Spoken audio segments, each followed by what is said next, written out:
Perkenalkan, nama saya Aulia Asmi dengan NIM 213304010284 dengan dosen pengampu Bapak Hotwa Samosir SPD MSI dengan mata kuliah Sistem Informasi Akuntansi di Universitas Prima Indonesia.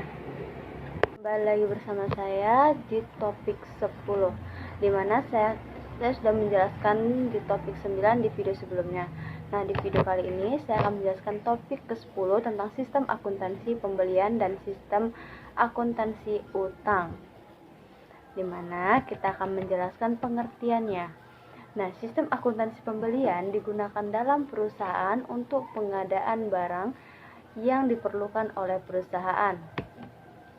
Transaksi pembelian digolongkan menjadi dua, yaitu pembelian lokal dan import. Pembelian lokal adalah pembelian dari pemasok dalam negeri, sedangkan impor adalah pembelian dari pemasok luar negeri. Beberapa fungsi yang terkait dalam sistem akuntansi pembelian antara lain fungsi gudang, fungsi pembelian, fungsi penerimaan, dan fungsi akuntansi. Masing-masing fungsi mempunyai tanggung jawab yang berbeda-beda. Fungsi gudang mempunyai tanggung jawab mengajukan permintaan pembelian sesuai dengan posisi persediaan yang ada di gudang dan untuk menyimpan barang yang diterima oleh fungsi penerimaan. Selanjutnya, fungsi pembelian bertanggung jawab untuk memperoleh informasi mengenai harga barang, menentukan pemasok, dan mengeluarkan order. Selanjutnya, fungsi penerimaan. Fungsi penerimaan bertanggung jawab untuk melakukan pemeriksaan terhadap jenis, mutu, dan kuantitas barang yang diterima dari pemasok. Sedangkan dalam fungsi akuntansi itu terdapat dua fungsi, yaitu fungsi pencatat uang dan fungsi pencatat persediaan yang masing-masing memiliki tanggung jawab yang berbeda. Fungsi pencatat uang itu bertanggung jawab untuk mencatat transaksi pembelian ke register bukti kekas untuk fungsi bukti kas keluar, dan untuk fungsi pencatat persediaan bertanggung jawab untuk mencatat harga pokok persediaan ke dalam kartu persediaan. Selanjutnya, fungsi yang terkait, di mana fungsi yang terkait dalam sistem akuntansi pembelian yaitu pertama, fungsi gudang. Dalam sistem akuntansi pembelian, fungsi gudang bertanggung jawab untuk mengajukan permintaan pembelian sesuai dengan posisi persediaan yang ada di gudang dan untuk menyimpan barang yang telah diterima oleh fungsi penerimaan. Yang kedua, fungsi pembelian, di mana fungsi pembelian bertanggung jawab untuk memperoleh informasi mengenai barang, menentukan pemasok yang dipilih dalam pengadaan barang, dan mengeluarkan order pembelian kepada pemasok yang dipilih. Yang ketiga, fungsi penerimaan. Dalam sistem akuntansi pembelian, fungsi ini bertanggung jawab untuk melakukan pemeriksaan terhadap jenis, mutu, dan kuantitas barang yang diterima pemasok guna menentukan dapat atau tidaknya barang tersebut diterima oleh perusahaan. Fungsi ini juga bertanggung jawab untuk menerima barang dari pembeli yang berasal dari retur penjualan. Yang keempat, fungsi akuntansi. Fungsi akuntansi yang terkait dalam transaksi pembelian adalah fungsi pencatatan utang dan fungsi pencatatan persediaan. Dalam sistem akuntansi pembelian, fungsi pencatat uang bertanggung jawab untuk mencatat transaksi pembelian ke dalam registrasi bukti kas keluar untuk menyelenggarakan arsip dokumen sumber yang berfungsi sebagai catatan utang.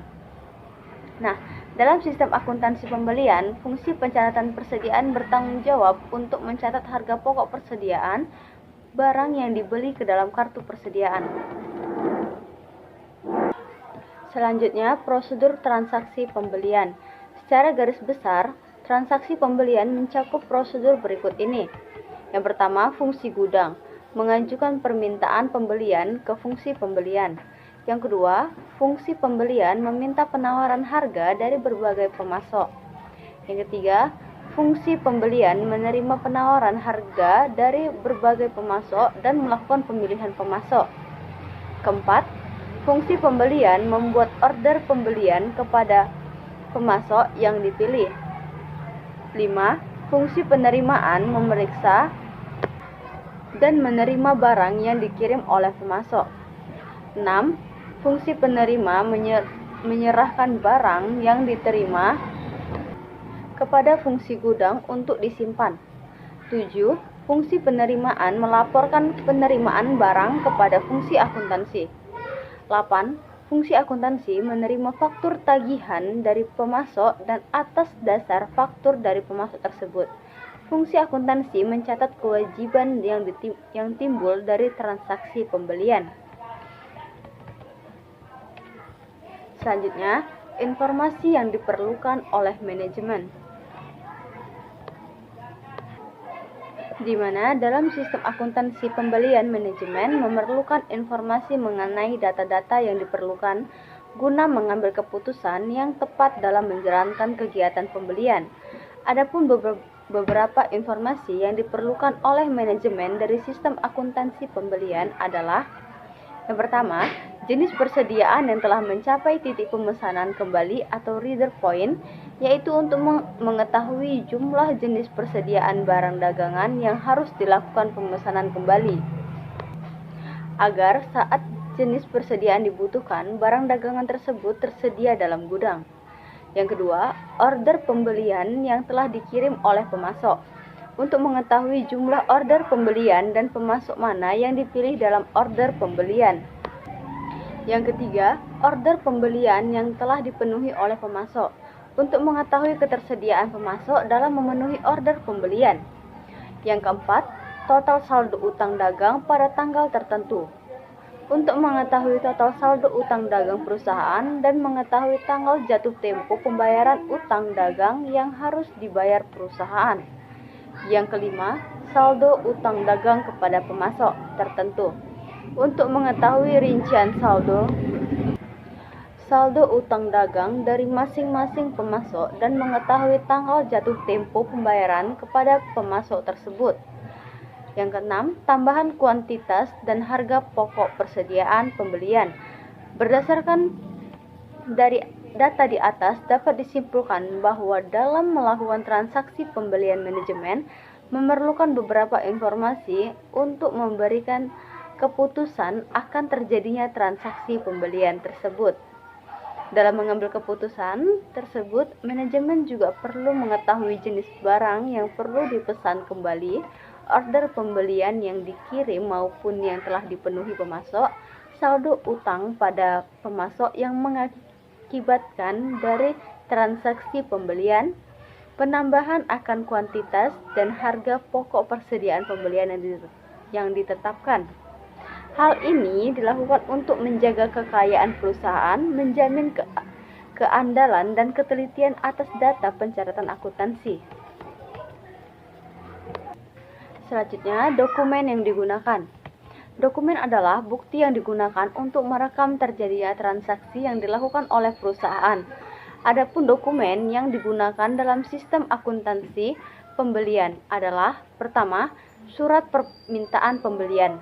Dokumen ini merupakan formulir yang diisi oleh fungsi gudang atau fungsi pemakai barang untuk menerima fungsi pembelian, melakukan pembelian barang dagangan dengan jenis, jumlah, dan mutu seperti yang tersebut dalam surat permintaan pembelian. Surat permintaan pembelian ini biasanya dibuat 2 lembar untuk setiap permintaan. 1 lembar untuk fungsi pembelian dan tembusannya untuk arsip fungsi yang meminta barang. Yang kedua, surat permintaan penawaran harga, di mana dokumen ini digunakan untuk meminta penawaran harga bagi barang yang pengadaannya tidak bersifat berulang kali terjadi, yang menyangkut jumlah rupiah pembelian yang besar. Yang ketiga, surat order pembelian, di mana dokumen ini digunakan untuk memesan barang kepada pemasok yang telah dipilih. Yang keempat, laporan penerimaan barang, di mana dokumen ini dibuat oleh fungsi penerimaan untuk menunjukkan bahwa barang yang diterima dari pemasok telah memenuhi jenis, spesifikasi, mutu, dan kuantitas seperti yang tercantum dalam surat order pembelian. Yang kelima, bukti kas keluar, di mana dokumen ini dibuat oleh fungsi akuntansi yang berdasarkan catatan transaksi pembelian, berfungsi sebagai perintah pengeluaran kas pembayaran utang kepada pemasok. Semua dokumen dalam transaksi pembelian sangat dibutuhkan sebagai alat yang membantu keandalan dan tingkat ketelitian dalam pencatatan akuntansi serta sebagai bukti terjadinya transaksi pembelian. Selanjutnya, prosedur yang membentuk sistem pembelian. Dalam melakukan sistem akuntansi pembelian, perlu dilakukan prosedur yang merupakan tahap-tahap proses terjadinya transaksi pembelian. Beberapa prosedur yang membentuk sistem akuntansi pembelian antara lain: pertama, prosedur permintaan pembelian. Dalam prosedur ini, fungsi gudang mengajukan permintaan pembelian dalam dokumen surat permintaan pembelian kepada fungsi pembelian. Jika barang tidak disimpan di gudang atau barang langsung dipakai, fungsi yang memakai barang mengajukan permintaan pembelian langsung ke fungsi pembelian dengan mengajukan surat permintaan pembelian. Yang kedua, prosedur permintaan penawaran harga dan pemilihan pemasok. Dalam prosedur ini, fungsi pembelian mengirim surat permintaan penawaran harga kepada para pemasok untuk memperoleh informasi mengenai harga barang dan berbagai syarat pembelian yang lain, untuk memungkinkan pemilihan pemasok barang yang diperlukan oleh perusahaan. Yang ketiga, prosedur order pembelian. Dalam prosedur ini, fungsi pembelian mengirimkan order pembelian kepada pemasok yang dipilih dan memberitahukan kepada unit-unit organisasi lain dalam perusahaan. Yang keempat, prosedur penerimaan barang. Dalam fungsi ini, penerimaan melakukan pemeriksaan mengenai jenis, kuantitas, dan mutu barang yang diterima dari pemasok, dan kemudian membuat laporan penerimaan barang untuk menyatakan penerimaan barang dari pemasok tersebut. Yang kelima, prosedur pencatatan utang. Dalam prosedur ini, fungsi penerimaan memberikan laporan penerimaan barang ke fungsi akuntansi. Fungsi akuntansi juga menerima faktur dari pemasok untuk dicocokkan dengan laporan penerimaan barang. Nah, setelah itu, fungsi akuntansi akan memeriksa dokumen-dokumen yang berhubungan dengan pembelian dan menyelenggarakan pencatatan utang atau mengarsipkan dokumen sumber sebagai catatan utang. Nah, dari prosedur yang telah diuraikan di atas, diketahui bahwa prosedur pembelian tersebut dilakukan oleh fungsi-fungsi yang saling terkait. Hal ini untuk mencegah terjadinya penyimpangan wewenang, tanggung jawab, serta menjaga kekayaan perusahaan, keakuratan, keandalan data transaksi.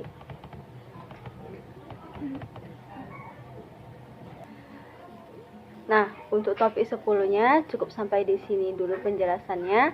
Kita akan lanjut di topik 11 di video selanjutnya.